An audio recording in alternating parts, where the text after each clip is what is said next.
In 1968, an ethologist named John Calhoun attempted to create heaven on Earth. It was designated Universe 25, a massive, perfectly engineered enclosure for mice. Inside, there were no predators, no diseases, and no harsh weather. Clean water and food were unlimited, designed to sustain thousands effortlessly. Four pairs of healthy mice were introduced into this artificial paradise. At first, the colony thrived, entering a rapid phase of population explosion. Every 55 days, the number of inhabitants doubled without restriction. By day 300, over 600 mice crowded the enclosures. Even with abundant resources, physical space began to dictate a grim reality. Social roles filled up entirely, leaving younger generations with no purpose. Older dominant males defended their territories aggressively, isolating themselves from society. Younger males were cast out into the center, completely disenfranchised. They became psychologically numb, breaking down under the constant social friction. Random, senseless violence erupted among the rejected population daily. Calhoun called this terrifying psychological collapse the behavioral sink. The fundamental social fabric of the paradise began to tear apart. Soon, the decay infected the females and their maternal instincts. Mothers became increasingly aggressive,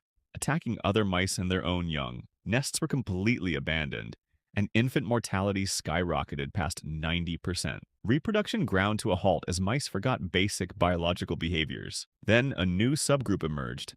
Calhoun labeled them the beautiful ones. These mice showed zero interest in mating, fighting, or building social bonds. They spent their entire lives grooming their fur, eating, and sleeping. They had no battle scars, completely detached from the reality around them. Their bodies were flawless, but their minds were entirely dead. By day 560, population growth stopped permanently. The colony peaked at 2,200, far below the capacity of 4,000. The surviving population had lost the capacity to reproduce or survive naturally. Even when isolated with fertile partners, they refused to mate. The entire colony aged slowly in silence, drifting toward inevitable extinction. The last mouse died in an enclosure overflowing with clean food and water. The paradise had become a sterile cemetery of biological ghosts. Calhoun warned of what he called the first death.